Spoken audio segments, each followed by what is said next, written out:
Hello, back to Mind Sports Olympiad. I'm Paco de la Banda, and I'm sharing this with Ethan Ilfeld, who is the manager of this big event. Okay. So we are going to see today the Lost Cities final tournament. But before that, let's see how the Pentamind standings are at this moment. It's been quite a week. So Ancos is still there, up there, more than 500, but there is a big change in the second and third because James Happel, who got the second in the heads-up, has been close just 1.5 points away from Martin Hovemagi. So still some opportunity for Andres Kask, and I don't know if David Pierce, maybe David Pierce is too far away now because so strong results. So let's see how the game of Lost Cities is in the feature table. But as we were saying before, no one's going to take Ankush, though. Ankush's gold is secure. Ankush is for sure the Pentamind champion of this year. I think that since 2 days ago. That's right. Yeah. As soon as he got 496, then it will be nearly impossible to reach him. That's right. So we've got two players. Do you know these players? Well, in the right-hand side, we have Florian, that has been commenting Texas Hold'em heads up with That's right. You did a great job with him.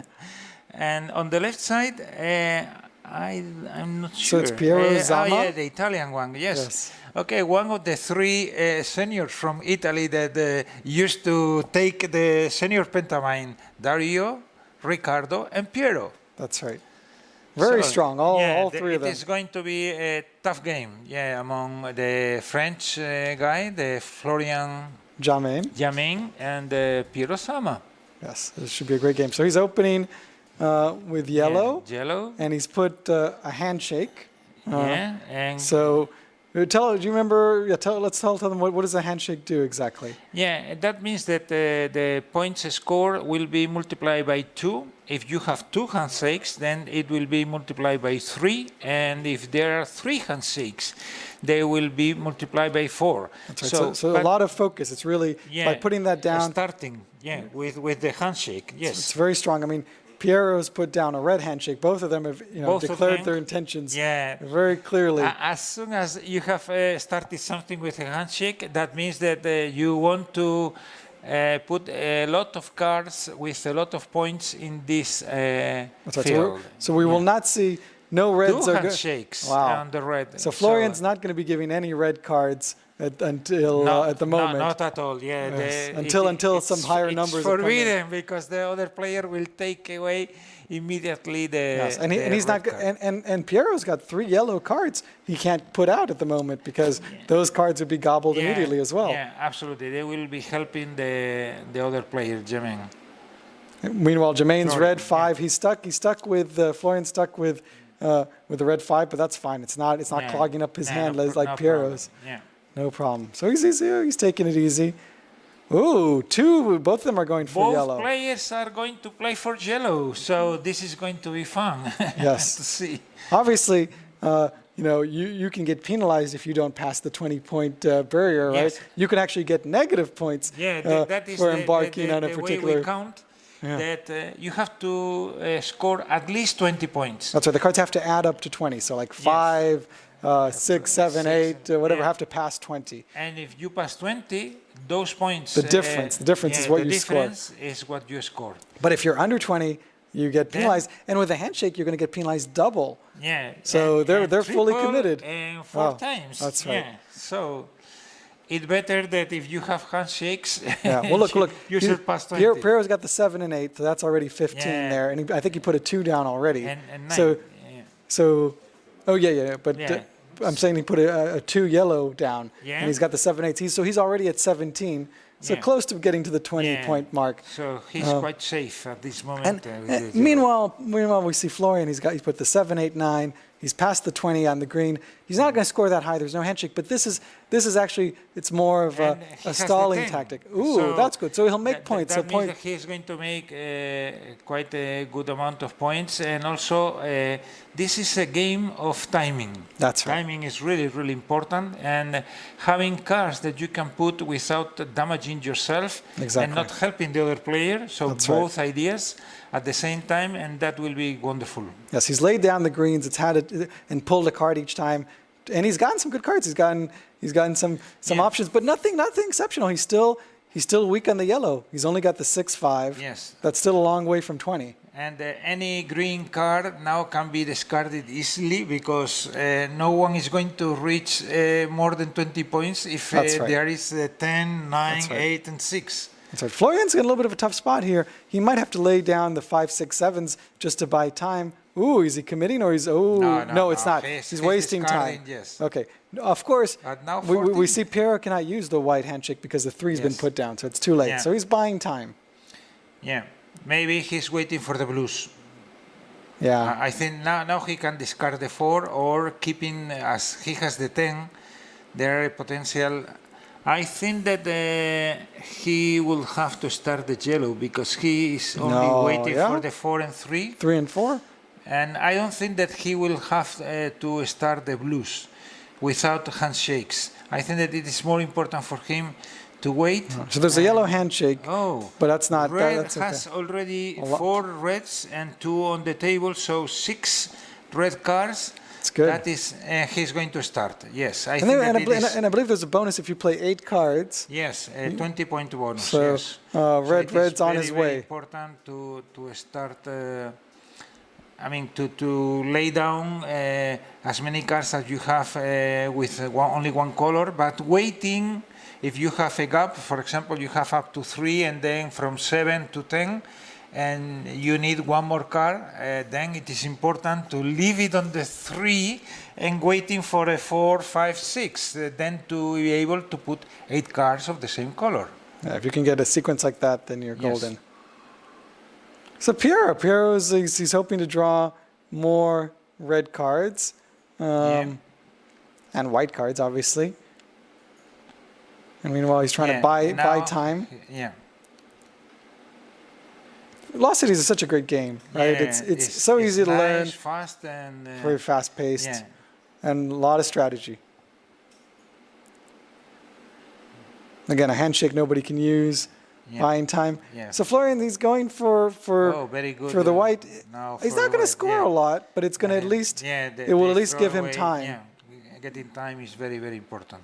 All about timing. So now 15 Still, points. Florian, he's missing the yellows. He hasn't gotten those yellows. I think he can discard the red. Yes, it is not worthwhile for the other player because he has already. Oh, what a lucky man!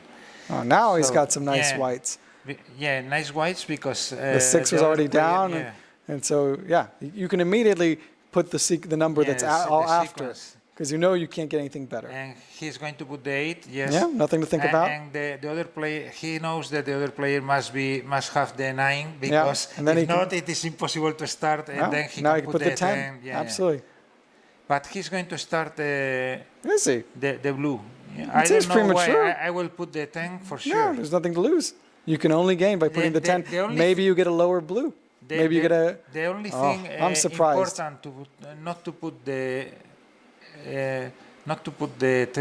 10 is not to tell the opponent that the 10 is available. I mean, now the other player... But look, he might have been able to have picked up that 4 had he put down... Oh, I see, because the other player is waiting for the 10. That is true. There is a strategy. The white 10, holding the white 10 is going to make Piero want to draw. Yeah, because then Piero can wait. I mean, maybe the 10 is still there. That's a good point. It's good. It's a lot of psychology. Yeah, because as he is going to put the 4 blue cards he has in hand and the white one, so he has 4 times, 5 times, sorry. So instead of putting the 10 immediately, it is better maybe putting the blue, and then the last one, the white, and then surprise for Piero because he could do it before, but he didn't expect that. So now time control, I don't know how many cards. I think that, let's see, they don't open the number of cards, but maybe only. He's counting. He's counting. Yeah, You're allowed to do that. You're allowed to see how many cards only 5 times. So he has 4 times to play with this one. If he takes only 4 opportunities to put. So when does the game end? Let's remind the viewers. When does it end? The end is when no card is on the. So once you pull the last card, it's done. Yeah. So sometimes you might actually, when you see that your opponent's trying to put down a sequence, if you can speed it up and just pull it off, you can really catch them, in unprepared. the middle, not being finished. The sequence. Exactly. So you can, and they can look and see where they're each positioned. Yes. So again, timing is really, very it's all important. about timing. Yes. So we have 3 colors for each. No, 4 colors. Piero has started all of them. So it was the 8th. Yes. Okay. Yeah, Huge. Piero got the 8th card with red, so that be means a nice 20 more bonus. points and very, very nice bonus. Yes, and there are 3 cards. They're done. They're ready to count. Yeah. They're shaking hands. Here we go. It's looking good for Piero, you think? I think so. I think that in the long term, with 2 handshakes on the red, he's going to win this. Nearly for sure. Let's take a look. And look, yellow got penalized. Yeah, penalized. Big penalty, double. Big penalty. He got to 11, that's 9. Minus 22 points. No, it's 11, 5 and 6, so it's 18 points. He doubled the minus 9. Minus 18. So painful, he's done. Florian, I mean, they're counting it up, but we're quite confident that Piero has taken this. Well, for sure. And I think that with something like 50 points difference or 40 point difference. So maybe, who knows, maybe he should have played that 10, that white 10. Although at the end of the day, actually, what happened here, this is very interesting, just going back to the beginning of the game. Yeah. Florian's, one of his first moves was putting down that yellow handshake. I think that was the first move. Yeah. And he never, he didn't pick up many yellows, and Pierre got them. So that was the problem. That really was the main problem. So maybe he shouldn't have put down the handshake that quickly. Made, 25 points. Yeah, but we at the beginning of the game, expecting that you are going to take at least 1 or 2 cards. For sure. I mean, of course. Sure. But that's true. That is very painful. But some people like to wait before they lay down a handshake and have at least 3 cards. So now he's counting. Yep. 32 minus 2, 30, and then the red ones that are going to be a lot with the extra bonus of 20. Let's see the score sheet. I mean the total score sheet. It will be something like 80. 98. Yeah. No, 78. Yeah, I thought that it was around 80 and 50 point 78, difference. yeah. So there are 53 points difference, which is quite good because in case of now, Florian Germain is able to win the second game with less than this 53 points difference. He will have a minus score for the tie-breaking system. That is That's right. also So very this important. is a game where tie breaks factor how well you did in each round. So even though you lost or may have won, we take the spread, the spread and use that for a tie break. So 50 is 50 all in all. It's not terrible, but it's seems more or less par for the course. Yeah, I would say. I will say that it is tough to turn around 50 points, but it is possible. It depends on the cards, for sure. Well, actually, this gives Piero a lot to think about because the strategy could be effective now. It changes. Now he can play safer and not risking, for example, in this case, he will not start anything with a handshake to handshake. Unless he has enough cards. Sure that that's right. He's going to because we're playing 2 rounds. We're playing 2 rounds, as you said. It's the overall.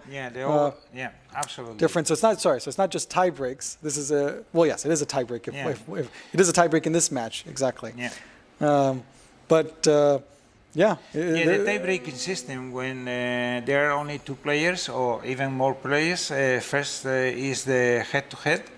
So if there are only 2 players with 5 points, for example, or 6 points, because we have 6 rounds, then the winner of that game will be the number one. I mean, will be the gold, and the other one will be silver.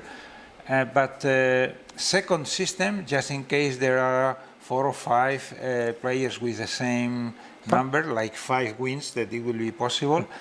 Then it will be the point spread as. Paco, hold on for a sec. He's trying to make a decision here. He's going for the 5, 6, 7, 8. Start the reds or not. So he's starting a sequence. It's going to give him time. Oh, goodness. But Piero is not playing safe. No, 2 handshakes down. Let's see what he's got to back it up. But look. No, Florian may have made a mistake. No, but he just pulled a handshake. Had he waited, maybe that's the tough. That's what's hard. I think that when you have 4 cards with sequence numbers 5, 6, 7, and 8, then it is very interesting to use those cards like 4 times you save. Yeah. So you play those cards. By the way, just to notice what's going on with green. Green is safe on the handshake. He's got over 20 points in terms of his cards. Yeah. With red, he's at 19. He's got the 9 and the 10. So very little to lose. He hasn't taken a risk by putting down the handshake. No, no real risk. No risk. So he's not playing crazy. He knows where he's at. Piero knows what he's doing, and it is playing quite safe at this moment. That's right. So Florian now has a card that is not worthwhile, the 9 of green, because he's not going to build anything there. He has discarded the 5. Yes, because the 5 cannot be used by Piero. The green is already at 7. This is tough. I feel it's a tough position for Florian. He's got to maybe go and do something a bit desperate, maybe to try and win, because he's got nothing to lose, perhaps. Look at this. Piero is starting the red with a 9 and a 10, so 19 points, and a handshake. So he was expecting I will get any card and I will surpass the 20 points. With a handshake, I multiply by 2. But then he's seeing that Florian got the 5, the 6, the 7, and an 8. So either Piero gets 1 card with points in red, or he's going to lose points. Yes, only 2. But it's only 2. Yeah, and it's worth. More than 50. He's safe. It's worth sacrificing points even for the time if he has to. It's still a very safe play. Absolutely right, Ethan. So I think that now Piero can also start yellow, because it will be 25 points in his hands. Now it's quite safe position for Piero. I think it's a hard. Let's see, Florian has started something else. No, not yet. Florian's a tough spot. I mean, he can start the white sequence, but without a handshake, he's waiting for a handshake. If he doesn't get a white handshake, there is no way he can win. That's right. So he's waiting to make 8 cards of white and handshakes to multiply by 2, by 3, or by 4. That's right. In this case, we are seeing he's pulled a white. It is so, a good starting strategy, but he has left the yellow handshake for Piero. He's taking for Piero, because it is a completely new sequence. Yep. And so now he strong. has 6. If Florian is able to get a handshake on white, maybe he can get it. Yes. Florian has a.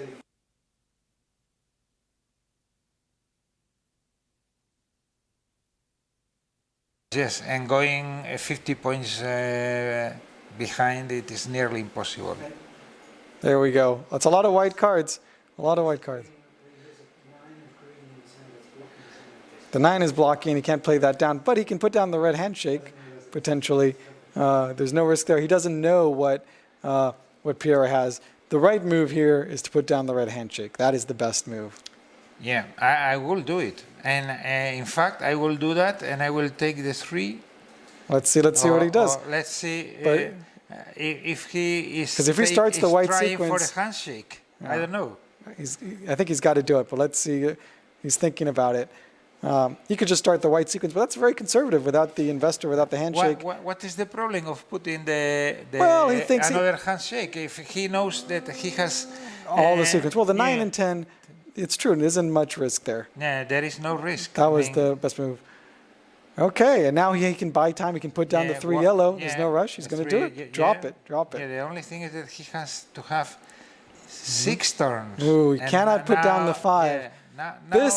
This is not. Okay, this is bad. This is the, oh, the end my of the goodness. game. Okay, he's given up the 5. Pierre will take the 5. That's it. Now the pain is coming. Yeah. Oh, yeah. Oh, it's tough. No. Now he's going to lose. It's over. I mean, he might as well play the 8-9, go for a 10, and just have a -3. I think he'll do that. It's better to just play -3 than give the 8 to the other It's better player. to do that, but... and he can stall by laying down a green handshake, so that's what he's going to do. Or put the 9 down. It doesn't matter what the order is. Now I think that there are only about 10 cards to be played, something like that, 10, 12. And he will not have... well, he can draw cards. You don't have to draw cards from the stack. He can draw from the middle. You can draw to, just to stall. That way you can slow down the tempo of playing cards. So he's playing the 9. Is he going to take the 3? No. So now... Florian's ready to... Sorry, Pierre is ready to just speed up, pull cards. He just wants to end this game. The handshake has landed. Okay. Then this is the situation. Here we go. He will take the 3 and then 8 turns. Now he's going to count the cards for sure. Because now he has 8. He has to, he will not be pulling from the stack. He's going to be pulling cards. Oh, where is he? Let's see how many. Oh, 1, he's 2, counting 3, to see if he has 4, time. 5, 6, 7, 8, 9, 10, 11, 12, 13. So he can pull from the stack a bit. If he's going to do it, this is the time to do it. To bring and the 8. All he can improve now is get the 2 and a handshake. I will throw the 4. Just trying for another handshake, it will be amazing if he... No, he didn't get it. I mean, the odds are very much against him. And then there are 11. I mean, each turn they reduce... Oh, there's the handshake and there's the 8. Piero is not giving any of that up. He knows that's it. That's Florian's only chance. So he's going to hold on tight. That's it. And in fact, every time Florian draws from the deck, hoping to get that, he's just going to speed up the conclusion of the game. Absolutely. He's going for it. Florian realizes he can't do it. He's got to slow down the tempo now. I'm sure that Piero is going to take all opportunities to speed up this game. Yes. Oh. Piero is actually, he's gotten the, by the way, he's got the 4 red, so he will not be negative on the red. So he got a 4, so that means that... he's safe. Yeah, he's safe. It will be 3 points multiplied by 2 handshakes, so that will be 9 points positive, not negative. That's right. Florian's thinking what to take. I mean, let's see Florian. How is he doing? Now he's in the 5th row, and he has... Oh, he's hoping for the 5. He doesn't know if the 5 is in. Yeah. If Piero has the 5, or can he draw the 5? Oh, what a pity. He got the handshake, white handshake too late. Ouch. With that, maybe he had a chance. Maybe. Yeah. I don't know. Okay, so... Still a difficult position. There we go. So he's drawing. So the 4 does nothing for him, but it's slowing down the tempo. Yeah. Piero is slowing down, Piero speeding up, and Florian is slowing down. That's right. Yeah. Timing, all about timing. Again, the 2 does nothing for him. He just doesn't want to pull from the now the game is over. the stack. Piero takes 1, last from Florian, and he finishes it on his turn. Yeah, but that's the right thing to do. He will be still more or less the same. So let's count. What have we got? How much is that up to? The 2, 3, 4, 5, 6, 7, 9, 10? How much is that? 44, so 24. 24 is the difference, times 2, 48. 48 plus 20, 68. Okay, so... Well, it's a... Maybe. Yeah. Oh, you got the 8-point bonus, right? 20. I mean, the 20 from the 8 cards. Yeah. So that's nice, but Piero's also scored a little bit too. So let's see. So hard to believe. No, I think that Piero with the yellow ones. A lot 19, of yellow. 27, 31, 33, 13 by 2, 26. Yeah, healthy. No way to lose. No way. I'm not even sure if Florian's even good. Let's see the blue. It is 4 and plus 5, 9, and then... Well, he's got. I think he's got more 7. I mean, not enough points to lose. No, there are 2 cards. 5, 7, yeah, Piero has got points enough to win in the end this game. So 71 points for Florian Germain. No, I think that was for. No, yeah, it was Florian. Oh, was it And Florian? now- Oh, okay, yeah, it yes, was you're right. You're Florian, right. yeah. Okay. So Now Piero's counting his score. yeah, he scored. Yeah. That's a nice score, all in all. 71. Normally they take away 20 points, and then it is easier to count the rest. Like That's true. Yeah. So Piero won. Oh. He lost this game by only 10 points. So But that is not a he 50 had differential. 53. So Yeah. okay. So I think that now that we have finished this, I think that we can see something that you are delighted to show to the audience. Oh yes, What yes, is it? sure. I guess we'll show a little clip of diving chess, Diving chess. which is Okay. a game that. Okay, I think yeah. we'll be back in a second. There's a commercial. Yeah, let's go to the commercials. Hi viewers, let's talk about Pandora's easiest way to invest, the Go and Grow. Go and Grow is an incredibly simple and automated service that allows you to earn 6.75% per annum and take your cash out at any time. Here are some benefits. It has a yield of 6.75, helping you to plan for the future. You can access your cash without any excessive withdrawal penalties. You also get a diversified portfolio of investments supported by advanced and reliable technology. And you only pay tax when you make a withdrawal over your capital amount invested. That's not all, there's more. You can share access with the people you trust to invest together for a shared goal like an upcoming world trip or a wedding. And if you are already a Pandora investor, you can transfer your existing Pandora investment portfolio to Go and Grow with just a few clicks. Check for more info in the description box below and visit us on Facebook at Pandora Capital. Start today and make your dreams a reality with Go and Grow.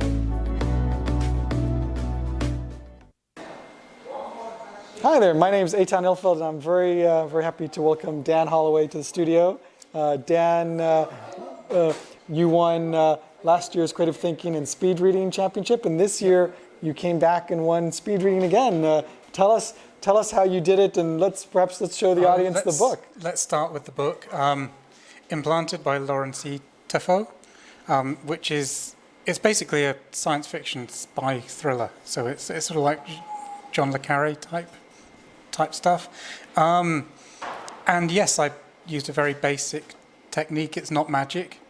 Simply expanding my peripheral vision and learning to make my eyes move more fluently over the page. So I'm not back skipping all the time. I'm not dancing around. Just to show kind of how it looks. Yeah. This is a normal book here with regular pages, almost 400 pages. Dan read the entire book in 64 minutes. Yeah. Almost 400 pages, and then answered a series of comprehension questions, Yeah. getting most of them right. So how do you do it? I mean, how do you train to read that quickly and yet can understand all of that? You're basically training your eye muscles, or the muscles around your eyes, so that it's very easy, as I say, to skip back all the time and to dance around. It's also very easy just to keep your eyes moving, but your eyes actually only take things in when they're stationary. So what you're doing is you're training your eyes to stop, then move fluently, then stop, then move. So you're basically getting a very fluid motion. Can anyone do this? If that's the way you read, so obviously it's not something you can do with Braille. Sure. Then yes, it's actually very easy to learn. It took me a few weeks to get the technique. It hurts the first few times you do it. You can't read a whole book, so you have to start with a few pages at a time. So we counted that you read, in terms of raw speed, it was about 1,700 words per minute, Yeah. and in terms of actually retaining the comprehension, it was around 1,300 words per minute. Incredible. And you also won the Creative Thinking World Championship. Tell everybody a bit about what creative thinking is about. Well, I think we may also have Bill later in, who runs that competition, talk about it. But tell us, what is it? What is the Creative Thinking World Championship, and how do you win it? You basically win it by coming up with ridiculous ideas.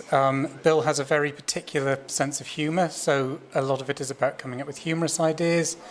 Creativity in general is coming up with connections between things that aren't usually connected. So problems that you get will often involve connecting two things together in interesting ways.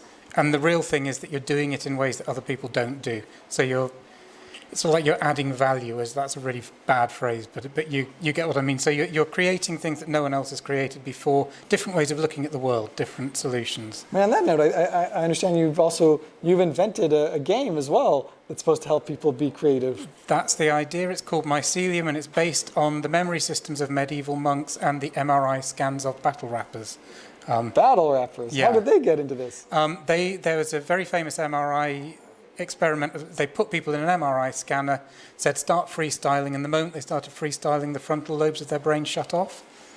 So it's a way of, the game is basically encouraging you to be stupid. That's probably the You got to know how to let go leave it on. sometimes to be creative. Exactly. Love it, love it. Great. Well, I think we're going to get back soon to our Lost Cities, but it's been a pleasure, and congratulations again on winning the Speedy Reading Championship. Thank you. It's been an absolute pleasure. I look forward to being here next year. Thanks, Sam. Thank you.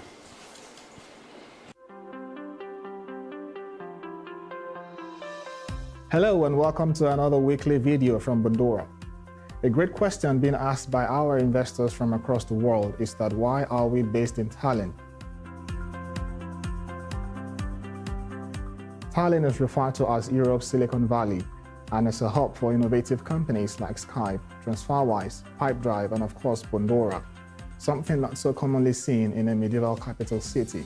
Estonia hosts the NATO Cyber Defense Center and is also building a data embassy in Luxembourg, which will have the same right as regular embassy, but it is able to remotely reboot the country's IT systems in case of a cyber attack. So due to this level of cybersecurity, and since there are children being taught how to code in kindergarten, there is a wealth of tech talent, and this provides a great environment for us to thrive and achieve our goal of becoming Europe's #1 peer-to-peer lending platform. We hope this information helps you understand why we are based in Tallinn, Estonia, and be sure to leave a comment below as to what you want to see in the next week's video and how we can consistently improve your investing experience on Bondora platform. Thanks for watching, and until next week, keep investing, and bye for now.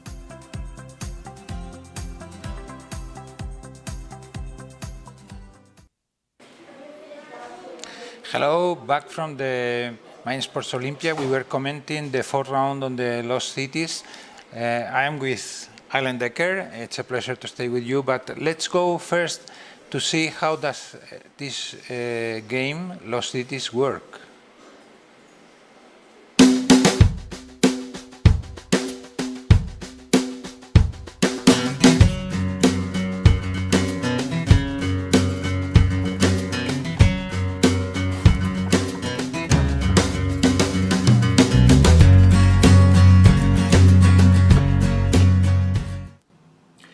Hi, this is Steve from the Dice Club, and today I'm going to show you how to play a game called Lost Cities. It's a Rinja Knizia game, it plays 2 players, and it plays in about 15 minutes.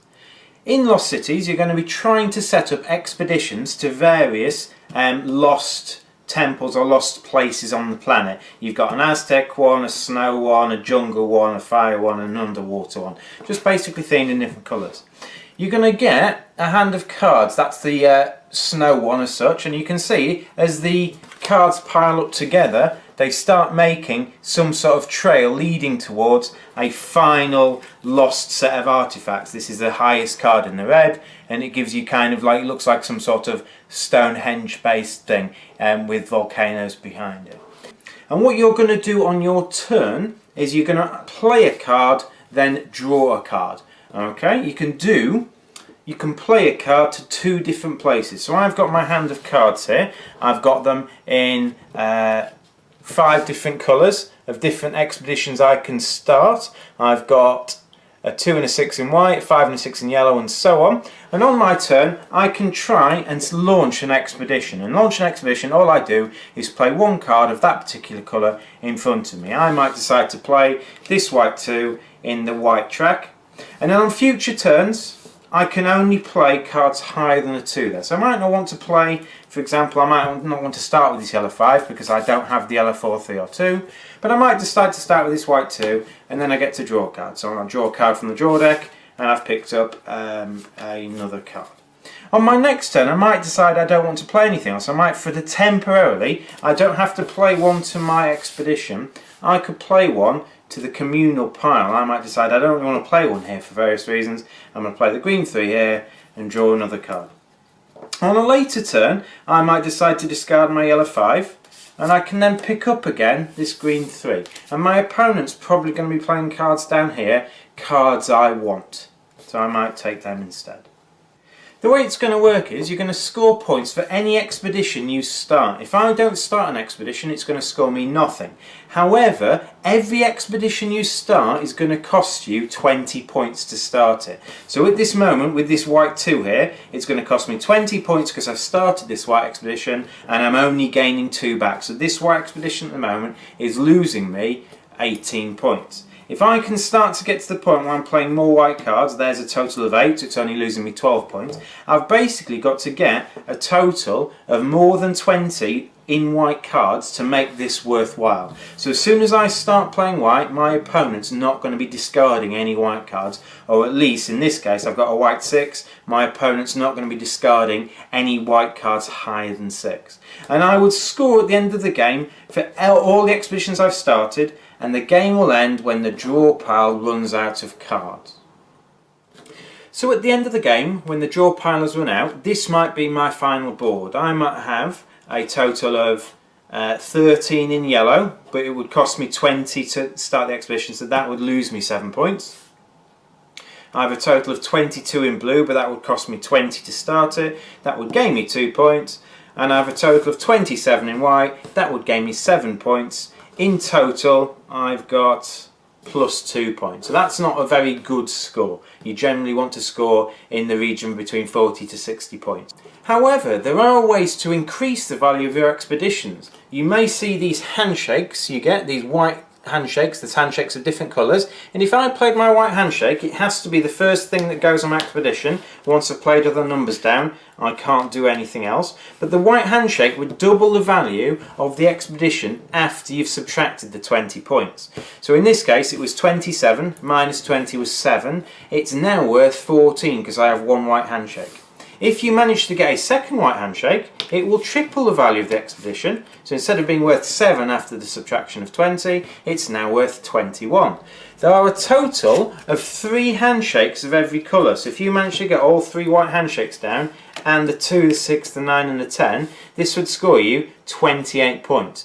But the problem is, as soon as you put one white handshake down, your opponent's not going to give you any white cards. So you have to be quite lucky and draw enough of them so that you score quite highly. Or you wait and wait and wait until there are enough white cards here, and then you make a last-ditch attempt to make that expedition count. The last thing you can score points for is long expeditions. Expeditions with at least 8 cards in or more gain a bonus 20 points after the costs of everything done here. So this set of white expedition cards, there's only 7 there, so that wouldn't get me a bonus 20. But if I manage to slide one more white card in there, not only would I start tripling a higher total, but I would also get a bonus 20 points at the end. So rather than trying to start off 5 expeditions, which will inevitably lose you points on some of them, you might try and focus on 1, if not 2, colours of expeditions, just so you can maximise the score with triples, or you can get the bonus 20 points. That's how to play Lost Cities. You play until the end of the deck, most points wins, and you generally play best of 3. So you'd play this 3 times and see who wins 2 out of 3 or 2 out of 2 if someone manages to win the first 2. That's how to play Lost Cities. This has been Steve from the Dice Cup. Thank you very much.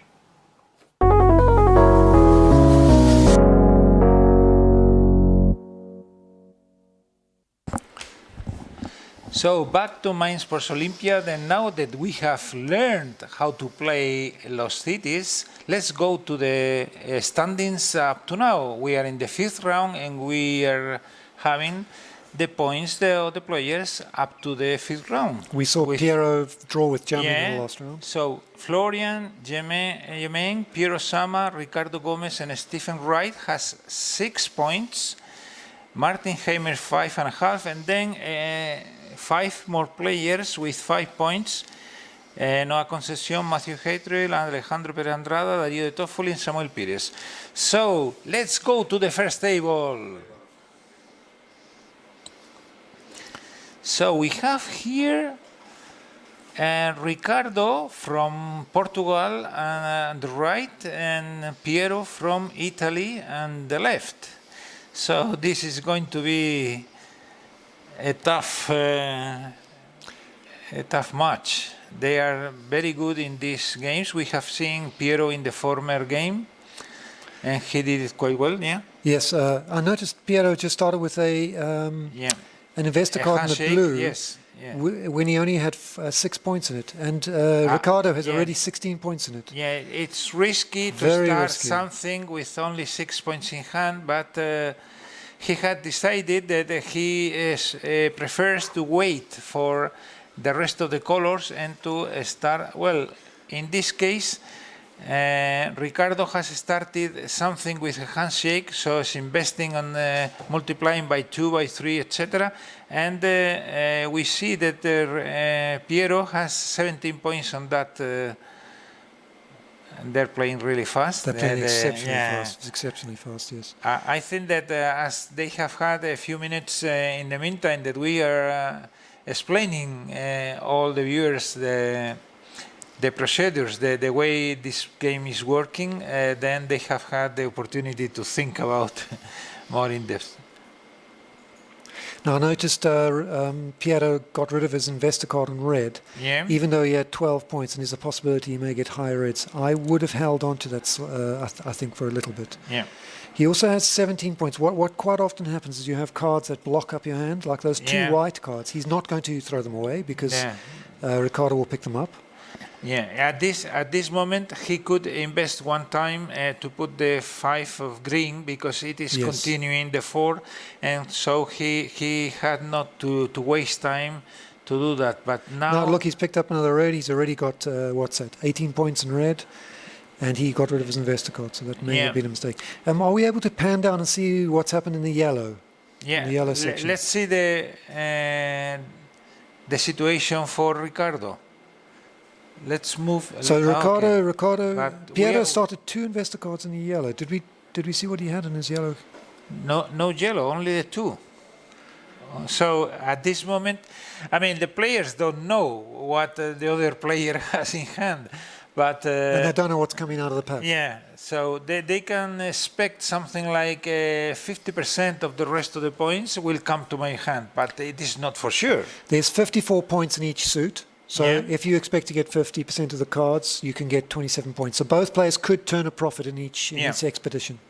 Yeah, it is not so normal to have both sides playing for the same color. But also not so exceptional either. Yeah, in this case, blue and red are being played by both players. So we're seeing a situation that it is what we were commenting, both players playing for the same goal. Now Ricardo's picked up another investor card in yellow. That's going to be blocking his hand until Piero starts the yellow expedition. Yeah, absolutely. And two handshakes on Ricardo, on Piero, sorry, on yellow will not allow Ricardo to use any yellow at this moment, and he has 3 yellow cards. No, I think Piero's in trouble on blue because if you look at Ricardo's hand, he had the 5, 6, 7, 9. That's 22, 27 points already. Yeah, He's already got half the points in blue. And even if Piero picks up all the blue cards, he can only make a maximum profit of 5 times 2 is 10. So he's actually in great danger, Piero. Ricardo has used the 4 cards of blue, timing. And now the only 2 cards that he can pick up are the 8 and the 10. So the 8 and the 10 are missing from the blue. The thing is that at this moment, Piero knows that he has 7 cards yellow. 7 cards yellow. He only needs 1 more card to have the extra 20 points bonus to reach his starting. Yeah, he has no time. So he is starting with the 3, then the 4, and I mean, he has time. Oh, 1 more yellow. Let's see what is it. Oh, he's found a good card. Piero has got lucky. Piero has the edge on this game. Except he is going to get minus 14 times 2, minus 28. A lot in blues. Yes, yes. Will he get enough compensation in the yellows? Yeah, but the thing is that he will have time to put all the yellows. He will, and yes. then waiting. In fact, he has a lot of white points also. He will not have time to put all of them. No, I think he's going to forget the whites. One more he's picked up a blue. What is it? What is it? He lucky. Is that a high card? We can't If see. it is, if it only the 8, more than the 4, 5, 6, 7, 9, and 10 blue. So only the 8 is helping him. So he's going to lose for sure 12 points. Oh, what a lucky! Yeah, that's 16 points. That's worth 16 points. The reason it's worth 16 points is that he had played an investor card. Yeah. So actually, Piero looks like he's doing very well here now. Yeah. And in the blue expedition, Ricardo hasn't managed to get an investor card down. They're both playing very fast. Okay, actually Ricardo's picked up a lot of points in red as well. Let's see the cards of Ricardo, because if Ricardo is able to manage greens with timing off, okay, finished. They have finished. So I think Piero's going to win, but it's not Piero going to be. is going to win, but Piero will win. Yeah, Yes. at this moment. Interestingly, I in the initial part of the game, I thought Piero had made a big mistake with blue, but actually it turned out that It was not so bad. It was bad. It was bad, but not Minus so 16, but maybe not so bad. Yes. And did he get the 8 cards down for yellow? So that bonus might be doubly painful for Ricardo. He was able to put the 8 cards. Are we able to turn to the player's audio?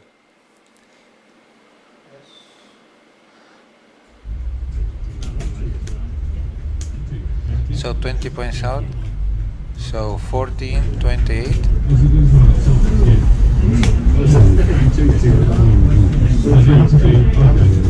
Small points. So something like Looks like 44 points. something. Yes. Looks like 44. I think Piero's good to score. Yeah, for sure. He has the minus 12 points from blue, but it's only the only minus 12 from blue. But he'll score a lot more. Minus on the 12, yellow. yes. 6 multiplied by 2, yes. Okay, he scored 83 points from, and that's even if he scores minus 12 from all the other expeditions, he's still winning this. Oh, he puts the is that an Italian? Way of doing Italian way of doing it, minus behind instead of in front of. I don't know. Maybe it's a way of notating the score. If you want it to be a minus, then it's a minus. If you don't want it to be a minus, you ignore it. Okay, so Piero's won this one quite comfortably. He's actually a very strong player. I noticed from the medal table he actually won the silver medal last time. Oh yes, last year he was silver. James Happel being gold, and also the Pentamind history gold in last year, and David Jamieson was bronze last year in this game. Yes. So it was 79 against 44, 35 points difference. This is something affordable for Ricardo to turn around. So the most important thing, Paco, is for Ricardo to win this game. to win, to tie 1-1. Don't worry too much about the float. No, absolutely. If he loses this 2-0, then he's going to struggle to get a medal. Yes. Yeah. I think the winning score here will be about 9 points for the tournament. Yeah. That's 9 out of possible and still 12. 2 games, so 1 more point will be 7, and then if he wins the last 2, that will be 9, and it is possible to win with that score. Okay, Piero's picked up quite an awkward hand. He's got some high cards, so nothing very low. Yeah, so now it's Ricardo's turn to start. He's starting with greens. So let's see. He's put the yellow investor card in the wrong pile. 3 investing cards. Yes, he has 3 more greens. So I think that this is an absolutely correct strategy. But Piero already has. Piero has started also the greens. So goodness, either Ricardo gets 20 points there, or he's going to multiply by 3 the minus. I think Piero had the 5, 8, and 10. If he puts them all down one after the other, it's 23 points. That means there's only 31 points left in green.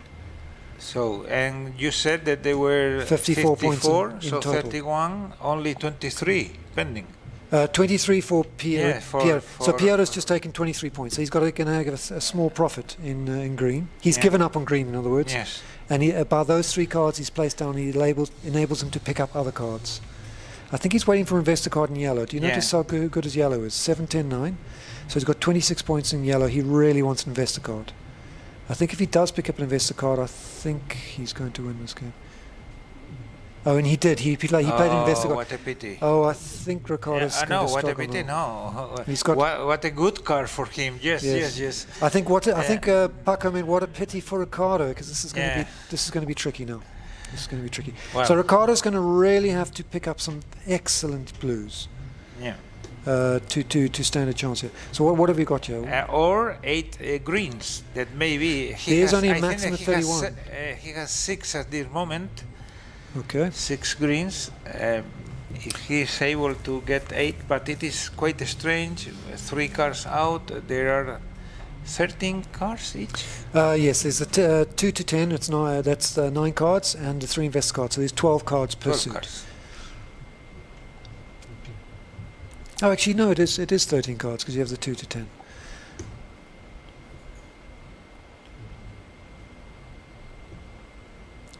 Well, he has decided to put the 6 because the 5 is in the other side of the board. So now he has There's the only 7, the 9, 7 and the 9. Yeah.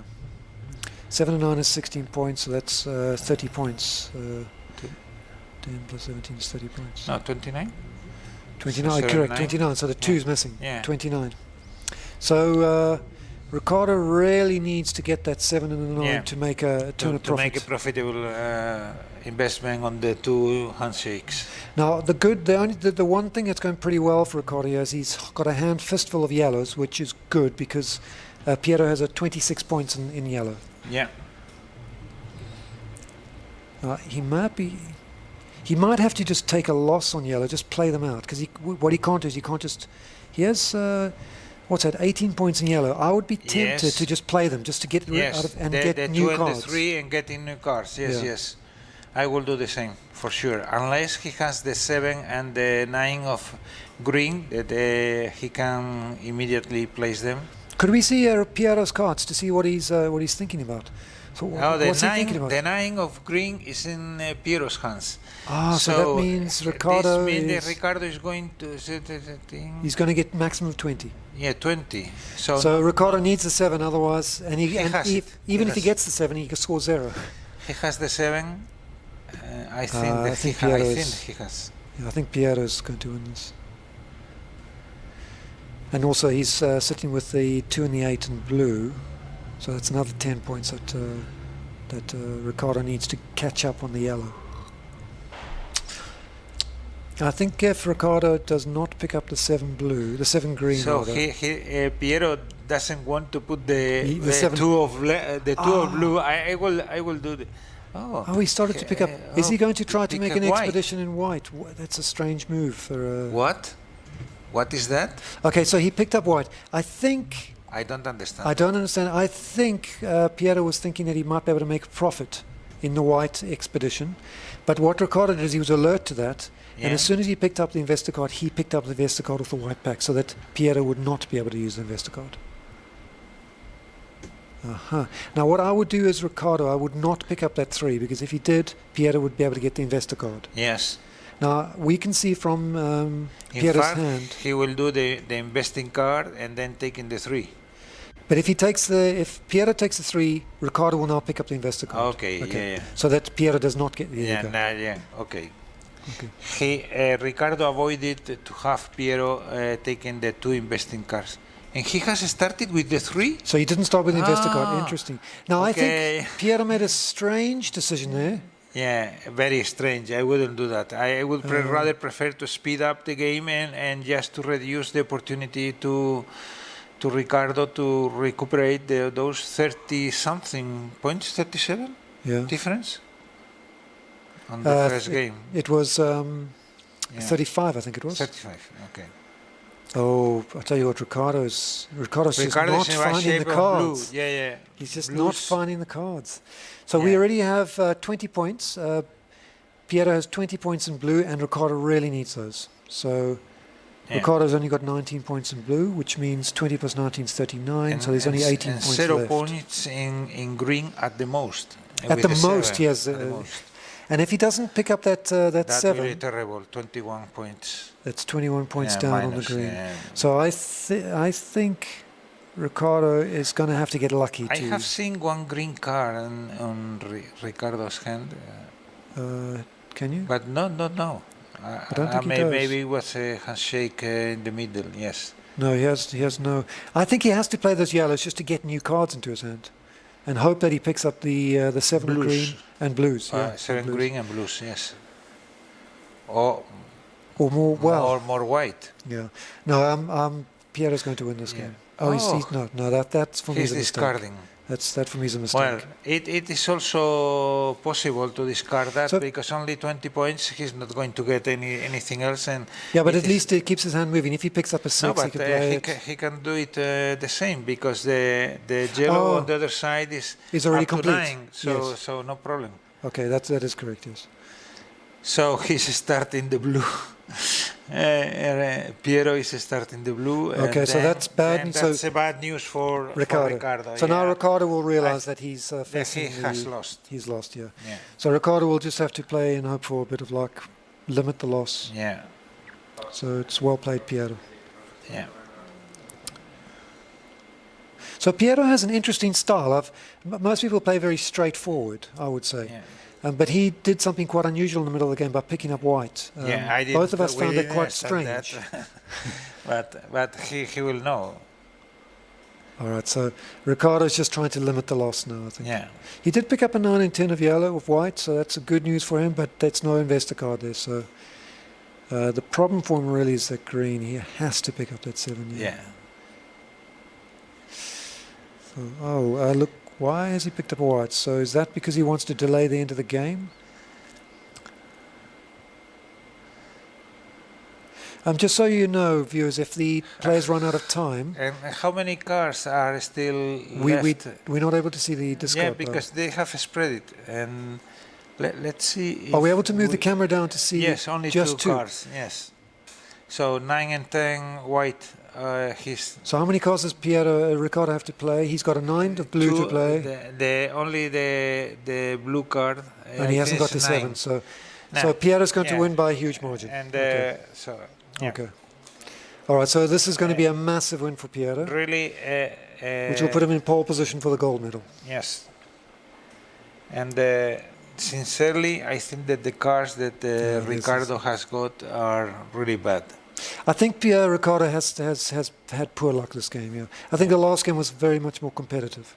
Yeah. Everything's worked out for him. I mean, if you look at the number of 10s, just for example, he's got the 10 of yellow, the 10 of blue, the 10 of green, the 10 of red, and he got his investor cards in the right time. So Piero has played well, though. You have to play well to capitalize on your luck. Yeah. Yeah, it's going to be big. It's going to be big. Ricardo's now just waiting for the final disastrous result. These things happen. It's a game of high variance. The skilled players are also doing a number of other things, psychological ploys. One of the things you can do is when the opponent picks up his card, their hand, like in poker, they will often invariably look at their chips. In this game, the players will sometimes look at an expedition. Okay, there we go. Piero's won 2-0. Piero has won 2-0. So if we can zoom in, we might be able to see the final score.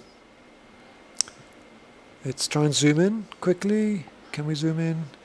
So it's 62. So it's 62 plus 35. So that's a 97. Wow, that's a huge difference. Especially in almost the penultimate round between two of the top players. Yeah, really top players. Yeah. So I think that we can go to see the Pentamind standings just to remind you right before, and then we will go a couple of minutes of publicity. Okay, so everything is as it was 1 hour ago, and so Ankus is there. I mean, he's uncatchable.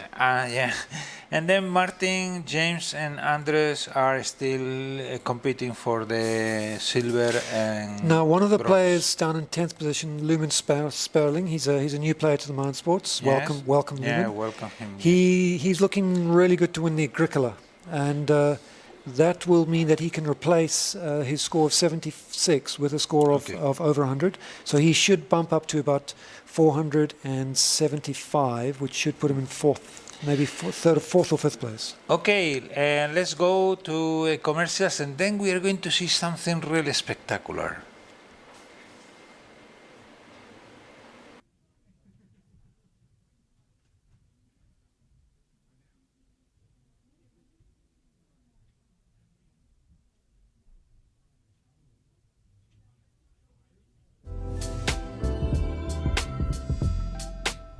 Hi everyone.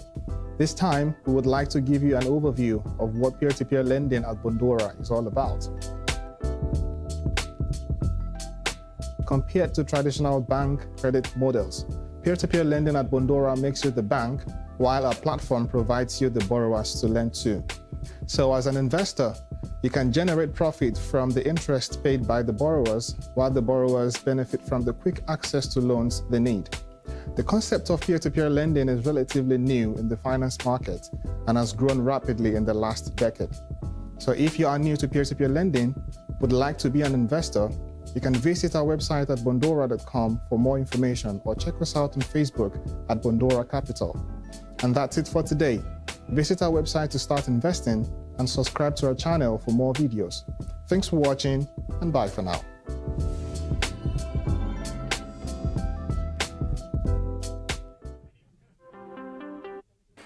Okay, welcome back. I have here Eitan Ilfeld with me. Eitan's going to talk about something a little bit different.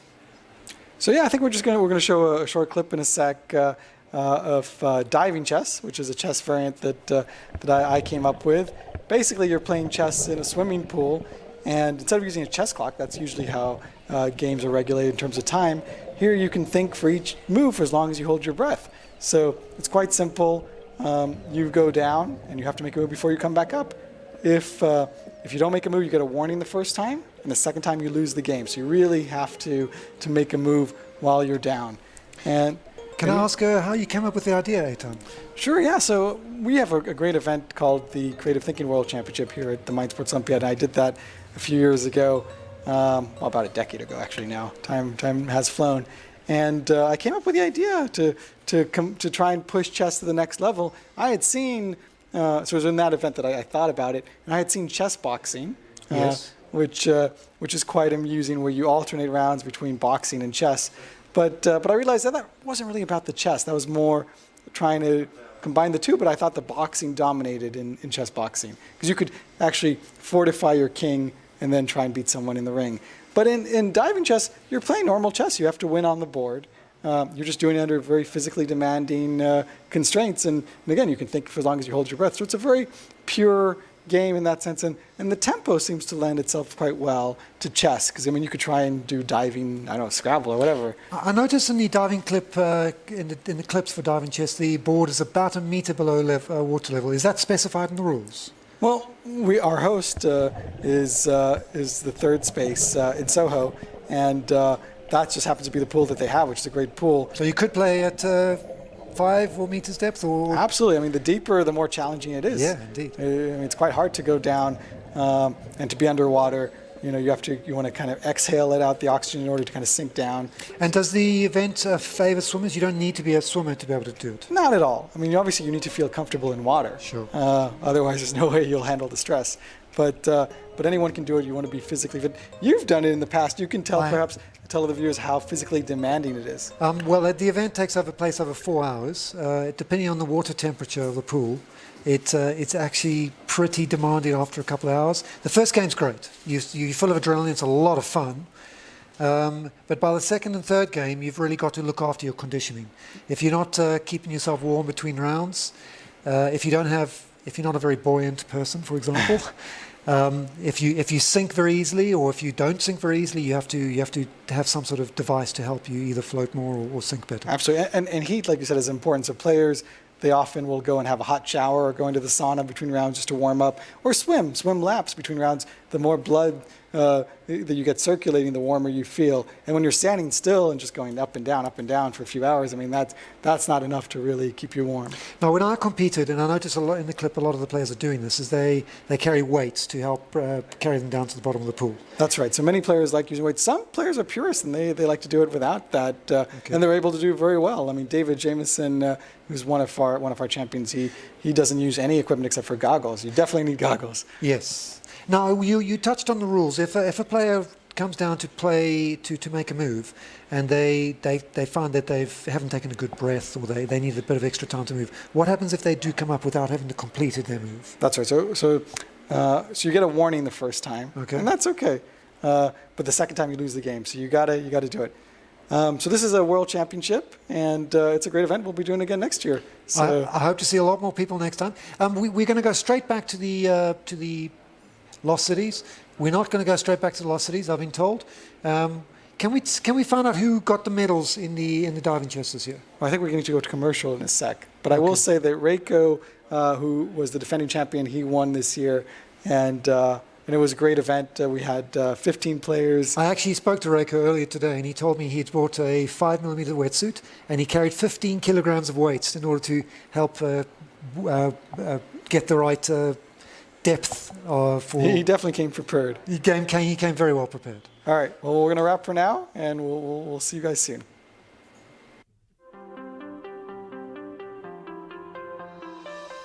Hello and welcome to another weekly video from Bondora.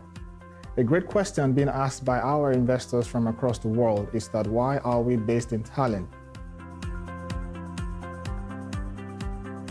Tallinn is referred to as Europe's Silicon Valley, and it's a hub for innovative companies like Skype, TransferWise, Pipedrive, and of course Bondora, something not so commonly seen in a medieval capital city. Estonia hosts the NATO Cyber Defense Center and is also building a data embassy in Luxembourg, which will have the same right as regular embassy, but it is able to remotely reboot the country's IT systems in case of a cyber attack. So due to this level of cybersecurity, and since there are children being taught how to code in kindergarten, there is a wealth of tech talent, and this provides a great environment for us to thrive and achieve our goal of becoming Europe's #1 peer-to-peer lending platform. We hope this information helps you understand why we are based in Tallinn, Estonia, and be sure to leave a comment below as to what you want to see in the next week's video and how we can consistently improve your investing experience on Bondora platform. Thanks for watching, and until next week, keep investing, and bye for now.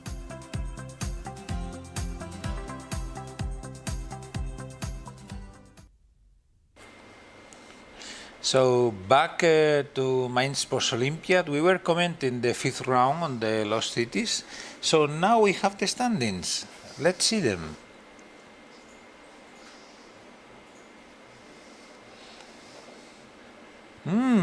Two winners. So we have both winners must have won 2 games. They started the 4th round.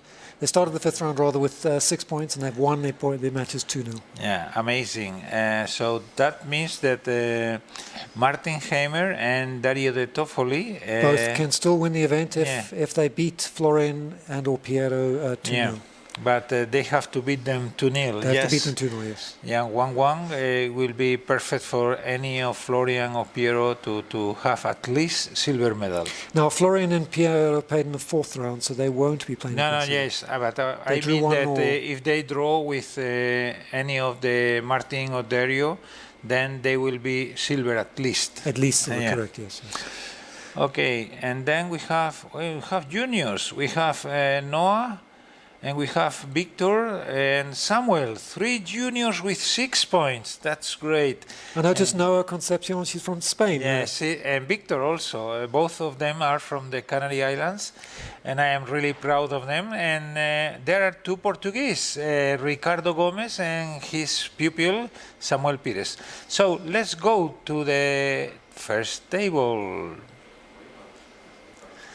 Oh, we have here a legend here, Dario De Toffoli, who has been twice Pentamind champion overall, and he has been the senior Pentamind champion since this title was starting. So all of the years, Dario Toffoli has been the Pentamind champion, senior Pentamind champion. And he's playing against Florian Germain, that we have already seen him to play. And round 4. yeah, round 4, and he tied 1-1, I think. He tied 1-1 with Piero. Yeah. Okay, here we go. So, handshake, wonderful. I think that here the handshake in all games is something beautiful to see. It's good. It's also a mark of respect for your opponent. They introduced that recently in chess, in international chess tournaments. They introduced a requirement that players shake hands, which I think is a good change. Yeah. Okay, so we're looking at Dario's hand, and he looks like he's going to take a risk. Oh, now, goodness. Goodness, now that is a big risk. That is a major risk to start something. Is he going to? Oh, my goodness. Now, that's a really courageous play. Yes. If you look at Dario's hand, he's got no yellows. So he's looking already at minus 60 points in yellow. He will pick up some yellows, but will he pick up enough? Yeah. That's going to dominate his thoughts the whole game. Yeah, the whole game. The whole game he's going to be thinking about yellow, yellow, yellow. Now, I think that he will Florian discard, played yes, the white. The white is not working, and I would be tempted to keep that white just in case something developed with this 3 and the 4. yeah. Oh, okay, so Dario's picked up the 5. Now, Dario picked up the 10, and he discarded the 5, so he might have been tempted to keep. Oh, what a difficult situation now, because he cannot discard the 4 and the 3. No. And he's Unless he plays the 3 and the 4 and hopes to pick up some points later on. No yellow on Dario's hand. Yeah. Let's see the Florian hand, just in case. So only 2 yellows, So 5 and 6. Florian's hoping to pick up a nice expedition in red. In and red, there yes, you go. he started. Now that's But a much he more has- normal play. Yeah. He has some points in red and he started the 15 expedition. points in red, so he can invest on red without a major risk. Not a major In risk. fact, no. at this moment, He's he 18. has 18. Sorry. Oh, it's working 19, out well for yeah. Florian. Okay, Oh. Florian started great. Yeah, this is going to be amazing for Florian. And Dario may do some very well on yellow later, but I think it's looking No, exceptional. he's going to risk just in case any other red card. How many points does Dario have down in red? Because then we can work out exactly. Okay, the points. let's see the other view, and we will go through. 6, 7, 8. So that's 21 points. So there's 30 points maximum Left. for red, Yeah. and he has 18. So if he picks up some more, oh, he's picked No up, that's it. yellow up to now. Only 2 yellow cards on And they're not Florian's mind. and they're not in the right hand. It's amazing, this situation. Oh, goodness. I think Dario has taken. Oh, Dario's not going to be happy. Oh, okay. Dario's not going to be happy. Yeah, remember one thing. You can ask questions through any YouTube channel, or the Facebook and My Sports Olympiad or the Bondora. So we will be willing to answer those questions. I heard earlier there was a fan of yours, Paco. Did you hear? Well, I think that someone said that I did not have many mistakes. So I like you. Thank you very much. Not complaining about my poor English. All right, Dario is still waiting for a yellow. Dario, no yellow. He's in. Now, Not desperate, but he's. well, Florian wouldn't have started the yellow expedition without some sort of at knockout, least 9 close, 10. at least close to 15 or something like that. Okay, So maybe 5 and 8. So now Dario didn't play a card. Oh, he played out a turn. Okay, so Dario's made a technical error. yeah, He must play a card first. I think he should play that as an expedition. yeah, 6, 10, 13. Yes. Okay. So what happened there, viewers, is Dario Yeah. accidentally picked up a card before playing, and Florian said that's okay. Now Florian's willing to be magnanimous. It's a fair play. Yeah. He's a very fair player. Yeah, because it will be forbidden to do that. Okay, how you say? I don't say what. Okay, I'm going to as- read. Paco is embarrassed to read this comment. We have a YouTube comment. Thank you very much. I'm going to read it for you. I would like to thank you, Paco, for your incredible commentaries during all the tournament. You did an amazing job. Thank you very much. That's from Ash Bay, I believe from Denmark. I could be wrong, but you have a fan.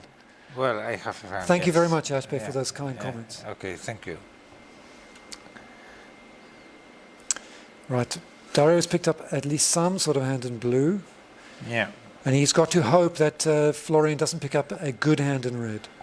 I'm 100% sure that Dario is going to lose this game. Yes, I would have to. Oh, Vestergaard, no. Don't put it down, Dario.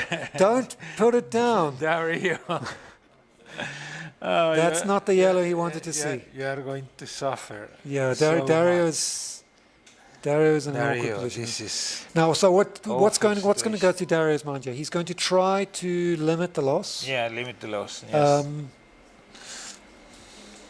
There's no well, on the chances other here. side, all the yellow cards on the Florian side are one less opportunity to play. So he has, I think that he has 3 or something like that low cards. He cannot discard them. Unfortunately, Dario has to play the pile to try to pick up the yellow. 1, 2. 2 only. Well, play it. Yes, He just sure. plays it. Is he get? Oh, okay. Then Well, that's good because then- that's worth 7 yeah, times that 3, means 21 that- points. That means that the yellow cards are going to come now. So, but he can't Discard, play it. He needs to discard. wait for the 3, Yeah. 4, 5. Okay, Dario's counting the cards. 1, 2, 3, 4, 5, 6, 7. Only 7 So cards. 6. If both players were to play a card and pick up a discard, that means they Yes. can only play 3 cards. One player will play 4 and one player will play 3. 3, yeah.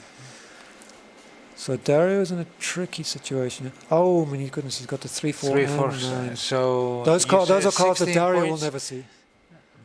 But the 16. So 16 plus 23 is 39. So Dario can only get Max of 14, 12. 12 points. Oh, sorry, 14. 14, Yes, yeah. 14 points, correct. Now, Florian does need to play reds. So what is Florian doing? But he has the reds, so he has time. Now he has only 4 times. So what Florian will do is he will play his card and pick up from the discard pile, not from the face down pile. Yes. And he has enough. Florian's going to win big here. 7, 12, 22, I think. It's a pity because he knows that 8th card on red will be definitely the game over. I was telling you earlier, Paco, I'm actually Yeah. not a fan of the 20-point bonus rule. I think if a player is lucky enough to get 8 cards in an expedition, they're already scoring a massive monster score. So I think that rule is not something I'm so happy about, but it's part of the game. Sometimes you take a risk to get it. Yeah, absolutely. And sometimes you take that risk and it doesn't I work. fully agree. Oh, he's putting a 5 down. As Has he run out Florian doesn't know, I would rather put the 4 of red instead of the. Why is he playing the 5? Because there are only 3 cards. Oh, Florian has mistimed this, ladies and gentlemen. Oh my goodness. He'll probably still win. He'll still win. Dario has 2 handshakes to investing cards on yellow and only 2 points. 2, 3, 4. So there's only the 6 and 7 missing. Florian should know that Dario is going to do the same than him. So I will invest the 4, yes. The 5 and just taking the risk of one more time. But if Dario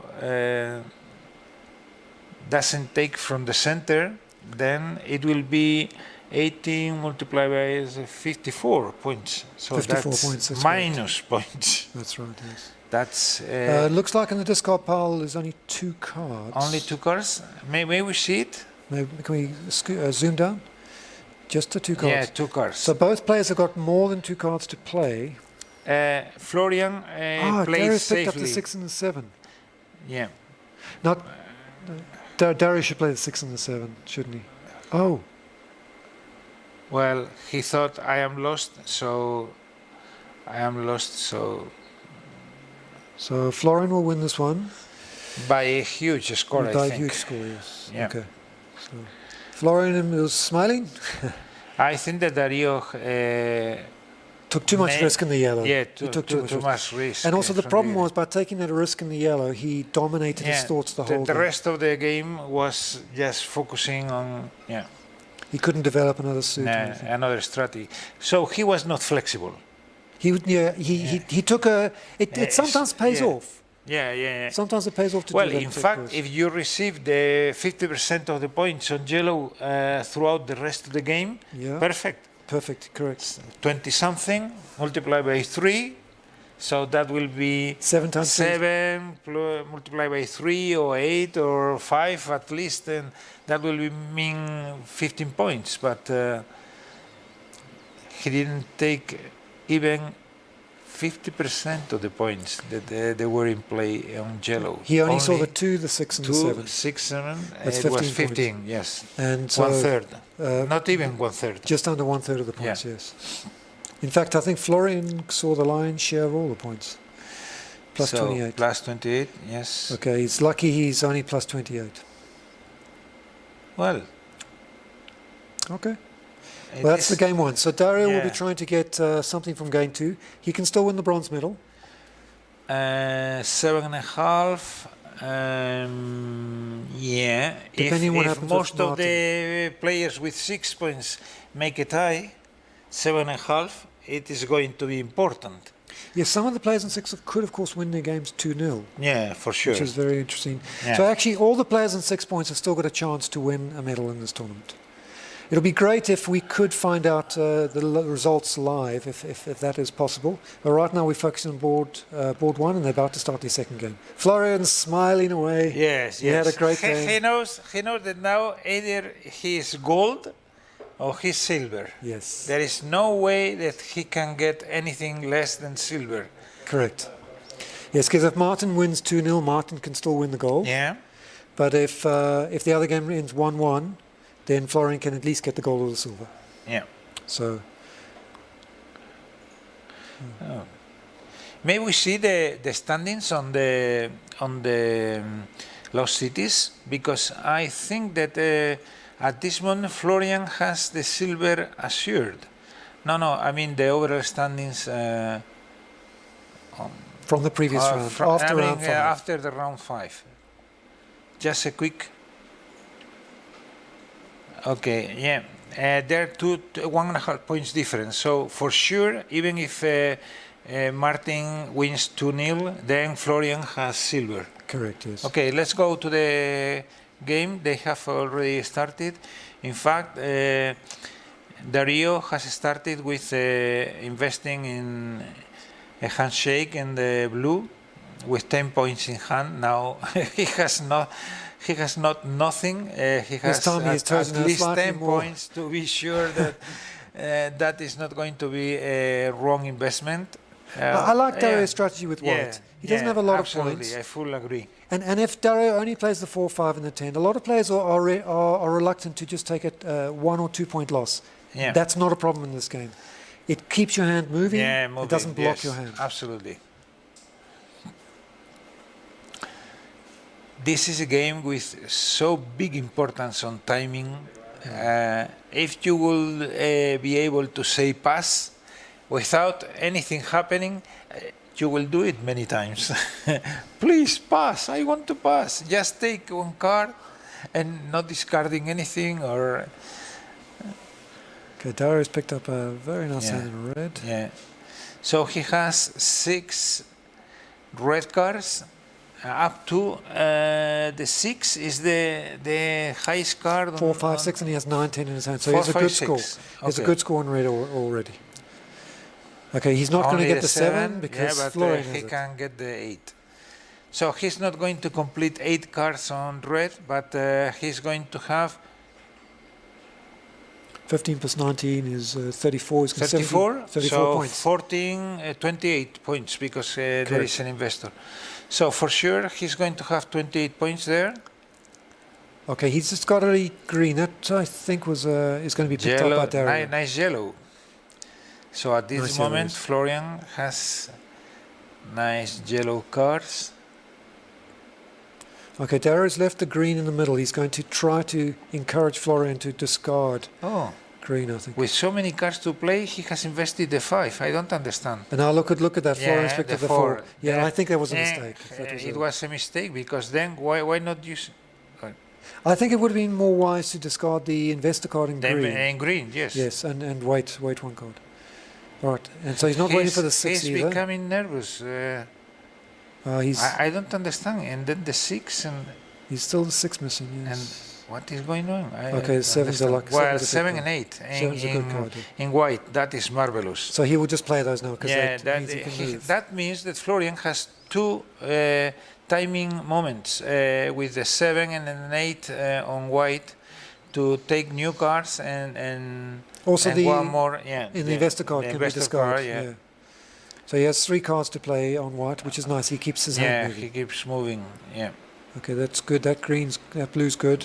Yeah, Might be able to 18 score. points. 18 Yeah, 18 points, reducing the potential points for Dario to reaching blue. And any other card, even he can place the 3 and the 5 blue, no problem. Only a small loss at yes, worst. if he loses 1 point, no problem, and he's 3 more timings back. So Florian has actually looks like got a good hand now. a good position.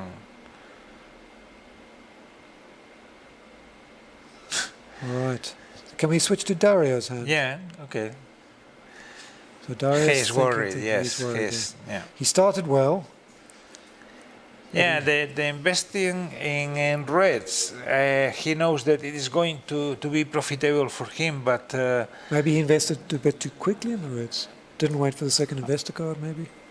I don't know, maybe. I think that with 4 or 5 cards he had in hand, well, that is awful. Okay, so what's going through Dario's mind at the moment is: do I wait for a red, which is doubled because of the investor card, or do I wait for a white? So he's waiting for a 7, 8 of red, or a 9 of white. Discarding the investing in blue. Maybe That's probably okay. He doesn't know that Florian's got a fistful of blue though. the rest of the cards are awful. I would play Maybe the 10 the- white. That's my. The 10 white. Oh, he's decided not to wait. He has gone for green, like I had suggested earlier. He's going to. So Dario's going to hope that the greens turn out well for him. Okay, that's a blue. Yeah, I would have discarded an investor card in blue or the 10 of white. Dario's waiting for the 9 of white to hope he gets lucky. The problem of Dario is knowing if Florian is going to start green or blue. So that is the reason why he's not putting an investor card on blue.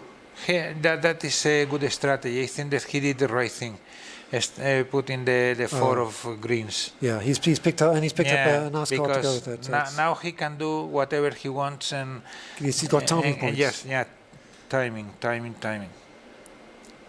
good. Oh, He's given yes, because the 9, Florian put the 9, then there is no reason to wait for the 10 of whites. So now blue is safe, and so with 10 and 8, that will be. I think Dario actually played that very sensibly because he was struggling to find the right card to play. By picking up the green, he gave himself 3 timing cards. Yes. And during that turn, he picked up a beautiful blue, the Yeah. 10, and he was able to play his Yeah. greens. So good play from Dario. Very good play. Yeah, Dario wants to finish as soon as possible. Oh, that's wonderful. Well, Then this is maybe a good- winning card. A winning card. That's a fantastic card for Dario. Yeah. So Dario is actually two played this- two fantastic cards, and then 2 more waiting moves. So it is if he great. picks up the 7 or more the blue. No, not the right one. But you can't have all the luck. Yeah. Okay, so Florian, what is Florian waiting for? He's probably waiting for a high yellow. Yeah, only high yellow. Yeah, 8, 9. Okay, so this looks 10. like Dario is The going to win 8th this is game. in Dario's hands. So Florian can only get 9 and 10 of yellows. Okay, so Florian's not going to start any new expeditions. No time for it. And Dario just wants to end the game. To end the game as soon as possible. So Dario will attack that discard pile. So Florian has not had a great game this time. I think it's 3? Four cards. Oh, okay, that's good enough for Florian to take one more. Let's switch to Florian's card. We know what Dario is going to play. So Florian has the so good card. Okay, so Florian's got 19. So the opportunity 31. to take the 10 out, and then maybe that can be enough. So he's got 22 points in yellow. He can put the points. 9 and the 10 of yellow, and that will be good enough to survive. Florian has got 48 points in his hand. Can we work out what Dario's got? That's 10, 20. He's got 17 points, minus 1's 16 points, minus... Oh, he's got the 10. What a pity of the 7 blues. 16, now he's not... So Dario's winning this one, but not by a huge score. But 1-1, at least it will be good for him. 1-1 with a slight advantage to Florian over the 2 games. Okay, so we've got a 1-1 result here. Yeah. So we'll have to, as soon as we can, we'll find you the result of the board 2 match between Martin Hamer and Piero Zama. Players are just adding up. So let's see the end result of this game. And I think that in the meantime, there is something that I like a lot in this event, and it is the creative thinking tournament. And so I think that in the meantime, while the other games are finished and the 6th round, we can say the overall stand, etc.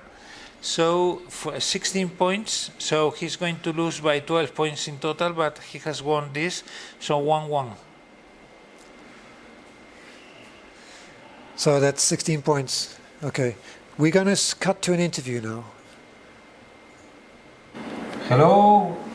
We are in the Main Sports Olympiad. This is Paco de la Banda, and I'm going to share this interview with Mr. William Hartson, and he is the responsible for the creative thinking tournament that we are having now. Hello, Mr. Hartson. Hi. And I remember you from several years ago about chess. And you must be terribly old. Well, I started playing chess when I was 13, so maybe. And then I remind you like a chess master and a strong chess master. So how could you come from chess to creative thinking? They're both types of thinking, I suppose. But I think the real thing is that I never really decided what I wanted to be when I grew up. Oh, really? And I think as an advantage of that has been that I've never grown up. And so I've just moved from one thing that fascinated me to another. I get fascinated very easily. Okay. You know, my latest book is about sloths, okay, which is just so beautiful. Yeah. I just see that I think I have an obsessive mentality, and I just latch onto things. So you like to move from one thing to another thing, being absolutely seduced by the new thing. Yes, completely. Yeah. Yes, and it lasts. You know, I'm still fascinated by chess and just anything creative. Okay, and what about the creative thinking trial that is at this moment? It is being on the Main Sports Olympiad. Yeah, at this very moment, there's a room full of people wondering what would happen if half of us had 3 legs. And the creative thinking competition consists of 4 rounds, in each one of which I pose them with some theme for thinking creatively around. And this one, I just suddenly had the idea that a genetic mutation has occurred that produces 3-legged people, and that after some time there are almost as many 3-legged people as 2-legged, which will, of course, demand a whole lot of new legislation. So I've asked them to explain what all this will consist of. Okay, so I think that most of the players, athletes, thinkers are going to enjoy a lot doing this. In fact, I have done it in the past. And you won it, didn't you? Well, I won. You were fantastic. It was brilliant that year. 2010, and it was absolutely fun. It was a beautiful trial, And how do you think that the rest of the players will do now? They will be nervous, scared, enjoying? All of those have usually come. There are sometimes some people who are so set in their thinking ways that they hardly produce any new ideas. You know, I once did a radio program about creativity, and I interviewed a professor of child psychology who said that, that in his view, all of us are necessarily born creative, and that as babies we lie there receiving sensory input from all of our senses and have to put together a picture of the world, and that this is essentially a creative thingy, but putting together lots of different things to come up with an idea. He said the trouble is that education and experience of life drums the creativity out of us, and that growing up is a restricting process, and that too many, and that we acquire lots of techniques that we can live on, and that too many people just become lazy in their thinking. And I think that you trust this also. I mean, that you are in line with this. Absolutely, I think he explained exactly what I believe. Tell us about a question in the past that it is, I mean, interesting for the viewers. I mean, because of fun or... There was, you know, the whole thing started as a column that I wrote in the Independent newspaper on creativity, a reader competition each week, and which was suggested by American management creativity tests. And one of the common forms of those tests was unusual uses for commonplace objects. And one of the very common objects that they used in those was a paperclip, asking people to come up with uses for a paperclip. My favourite was branding iron for mice. Rather vicious. But the very first week that I tried to do this in the Independent, the object I had was an odd sock. And the prize I gave to what I considered by far the best answer, which was unravel the wool of the odd sock and use it to knit the missing one. I thought that was brilliant. Okay. But sorry, you asked for one of the best in the this competition. In this competition, one year I gave all the contestants a torn-off piece of music from a Haydn piano sonata. It doesn't matter what it was. It was a piece of music, and told them that anthropologists had dug this up in 1,000 years' time, when all trace of 20th century human civilization is lost, and they've suddenly found this thing. What do they make of it? And I had one totally brilliant entry which said that it was clearly a guidance document for migratory passages for for starlings taking off from telegraph wires. And the bar lines were the telegraph poles. The horizontal, the stave was 5 lines of telegraph wires. The notes that were filled in were male, the ones that were open were female. Which way they pointed was which way they were going to take off. Everything in the thing, from the key signature to sharps and flats, everything was explained in terms of starling behavior. I thought that was just completely brilliant. Absolutely amazing. How would you encourage people to come here to play for the Creative Thinking World Championship?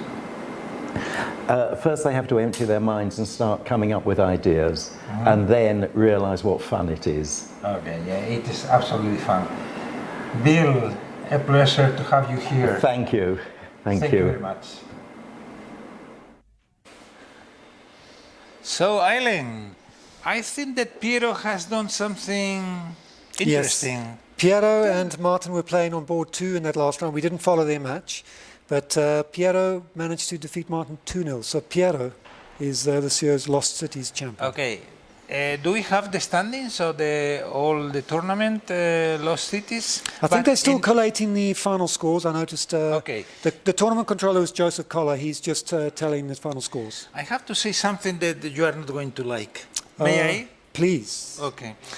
I want to say that I have been here for 10 days and I have spent a marvelous week with Steve Rain.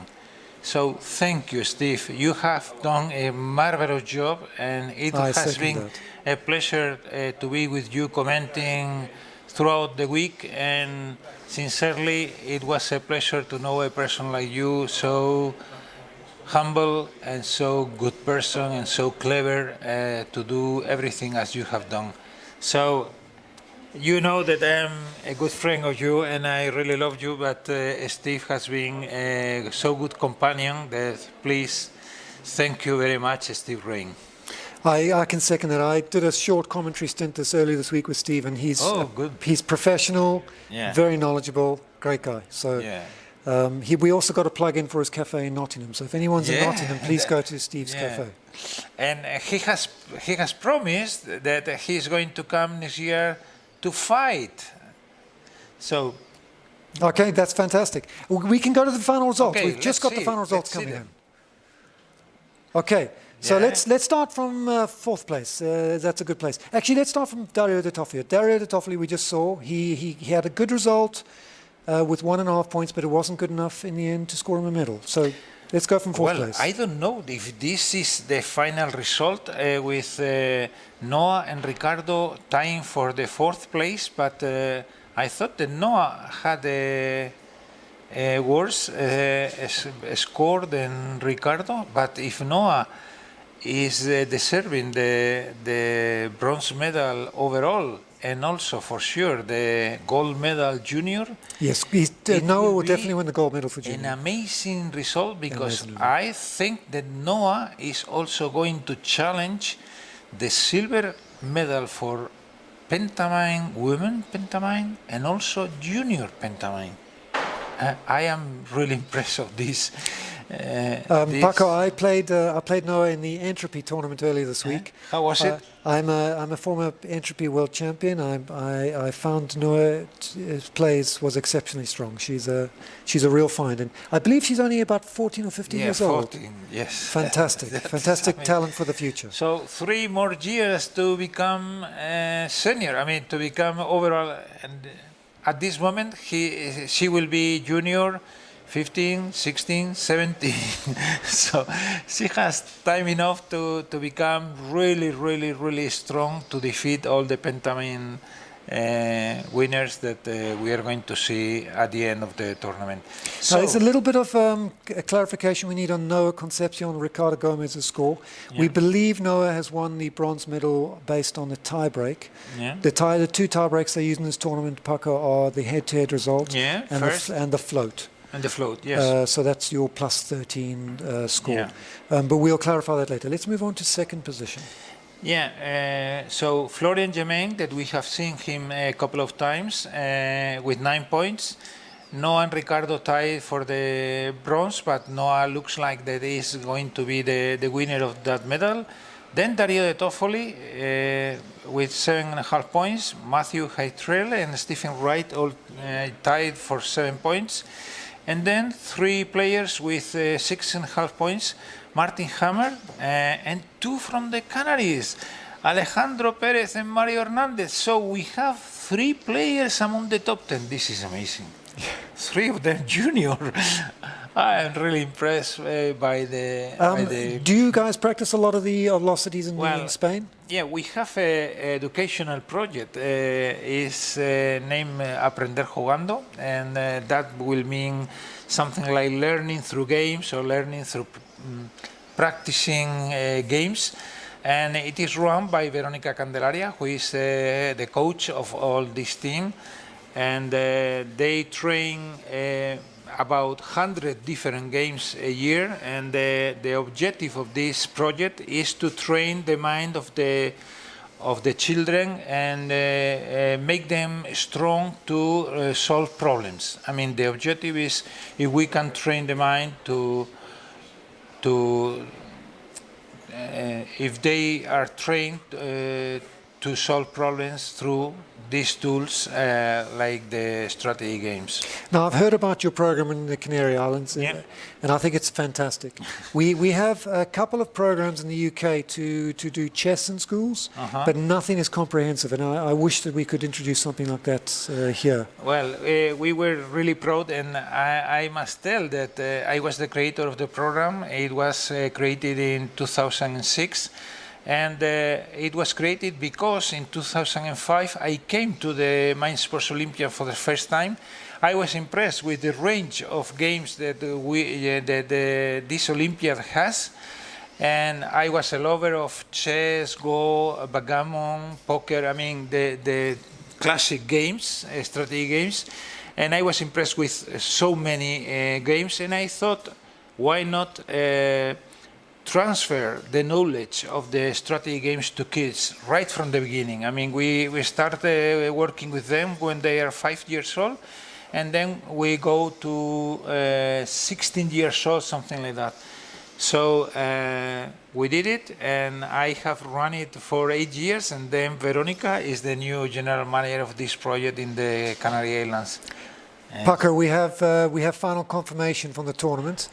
Ricardo Gomez and Noah Concepcion from the Canary Islands, they tied on 8 points, and the tiebreak has actually gone to Ricardo. So Ricardo will win the bronze medal. Yeah, sincerely, I think that Ricardo deserves this medal. Noah has got several medals overall. Not only junior. I mean, in this tournament, she will get the junior medal. Junior gold medal. Junior gold medal, yes. And also about 90 points or a little bit more for the Pentamind junior and women. So she is absolutely happy. I have seen her a few minutes ago, and she was absolutely, I mean, her eyes were bright. I mean, it was amazing moment, and I think that Ricardo is a fighter. Ricardo is a strong player. Ricardo deserves to have, I mean, so good result as one more medal. I know that in the Euro Games he's #1. I think that he's going to win. Ricardo won the #1 last night. I think he'd already won the Euro Games. So he deserves this medal. She also deserves, but she's going to have the gold for junior, and many points for the women Pentamind standings and also the junior Pentamind standings. So congratulations both.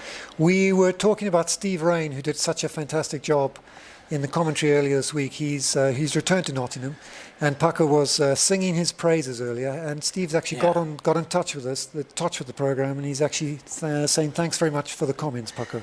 Well, I think the feelings are mutual. Yeah, are mutual. Mutual feelings between Paco and Steve. And I beg pardon to Steve because he had to support, to accept, and also support my poor English. Well, your English is certainly a lot better than our Spanish. Well, now, we're going to take a couple of, is it an hour or so before the results come through? I think that we are willing to present the closing ceremony and the prize giving ceremony around 7 o'clock. Okay, so the results for all the tournaments that have run today, that's the backgammon and the camisado and the lost cities that we've been following, those all need to be taken down to the office. And the results compiled and calculated. Okay, so before saying goodbye, I think that we must say something about the Estonian production company. Do you think that it was good? I'm not sure. Paco, if you're not sure, let me clarify for you. This Estonian production team has been fantastic. Amazing. Been amazing.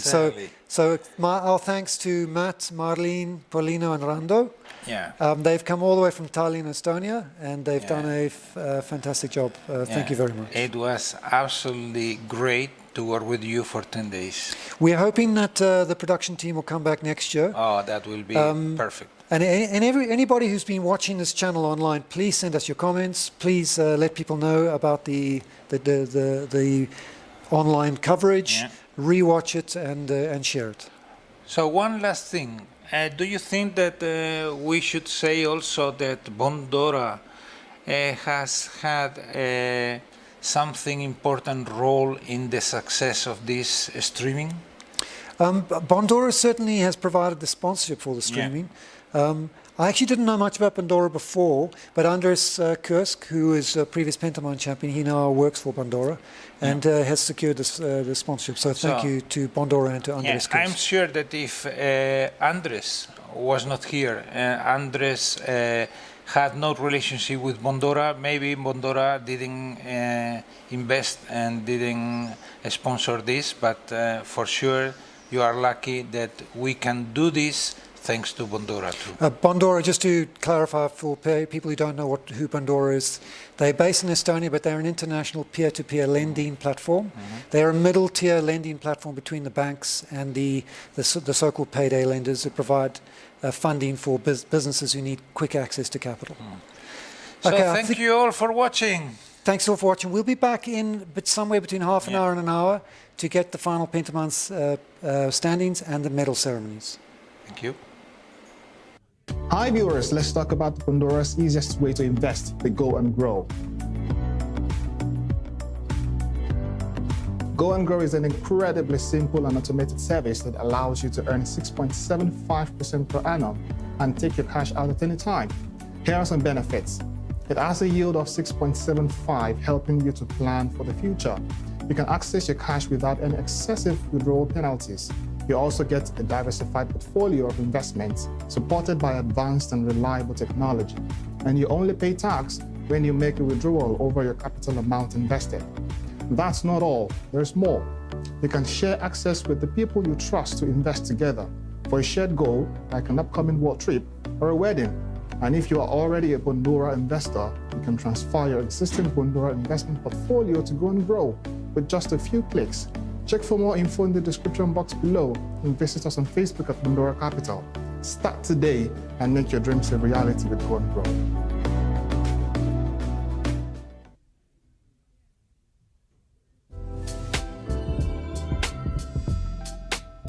Hi everyone. This time, we would like to give you an overview of what peer-to-peer lending at Bondora is all about. Compared to traditional bank credit models, peer-to-peer lending at Bondora makes you the bank, while our platform provides you the borrowers to lend to. So as an investor, you can generate profit from the interest paid by the borrowers, while the borrowers benefit from the quick access to loans they need. The concept of peer-to-peer lending is relatively new in the finance market and has grown rapidly in the last decade. So if you are new to peer-to-peer lending, would like to be an investor, you can visit our website at bondora.com for more information or check us out on Facebook at Bondora Capital. And that's it for today. Visit our website to start investing and subscribe to our channel for more videos. Thanks for watching and bye for now.